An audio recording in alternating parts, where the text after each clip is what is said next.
Hi, I'm Erik Jones, and you're listening to Verse by Verse. The 20th chapter of Acts provides the content of a message Paul delivered to a group of church elders from the city of Ephesus. Paul didn't actually meet them in Ephesus, but in the nearby city of Miletus. He had asked the Ephesian elders to meet him there on his way back to Jerusalem so he could speak to them and say what he believed might be his final goodbyes, because he feared he might soon be put to death. What he shared in this message to these men was probably the concepts he considered the most important for them and us to hear, understand, and remember. We don't have time to go through every verse in this message recorded in Acts 20, verses 17 through 35, but I hope you'll do that on your own time. But we do want to emphasize one small portion of that message, Paul's concluding words, the final thoughts he left with them. Let's read those thoughts in Acts 20, verse 35. I have shown you in every way, by laboring like this, that you must support the weak. And remember the words of the Lord Jesus Christ, that he said, "It is more blessed to give than to receive." Let's break this down and see what we can learn. First, Paul reminded them of his example, how he had chosen to work and support himself. Now, even though Paul had every right to live off of the tithes and offerings from the church, at times he chose not to do that and instead worked to support himself. He did this for various reasons, but the reason he points out here was to set an example for others. He saw that some members struggled with laziness. So by working hard, he was setting an example that Christians, if they are able, should labor to support themselves, instead of becoming a burden to others. But Paul then pointed out that work has a greater importance than just that. It goes beyond just supporting ourselves. We should also work to have the resources to help and support others. Or, as Paul worded it, you must support the weak.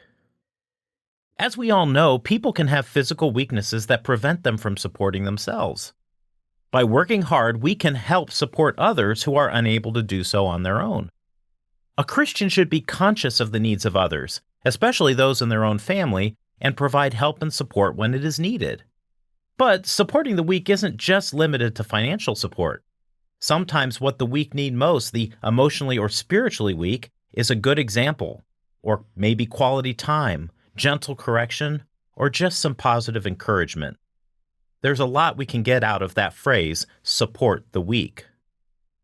Paul then concludes by reminding them of a bigger trait that should drive this way of thinking. He concludes, and remember the words of the Lord Jesus, that he said, "It is more blessed to give than to receive." Although not recorded in the Gospels, according to Paul, at some point Jesus spoke these words. These words, "it is more blessed to give than receive," really encapsulate the essence of the Christian way of life.